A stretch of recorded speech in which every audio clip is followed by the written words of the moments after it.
విడుమొరటోడు అని వాళ్ళు వీళ్ళు ఎన్నెన్ని అన్న పసి పిల్లవాడు నవ్వాడు.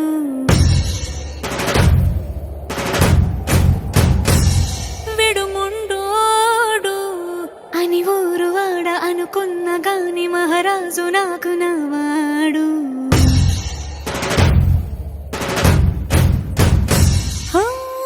మాట పెడుసైనా మనసులో వెన్న రాయిలా ఉన్నవాడిలోన దేవుడెవరికి తెలుసును నాకన్నా. సూసేకి అగ్గిరవ్వ మాదిరే ఉంటా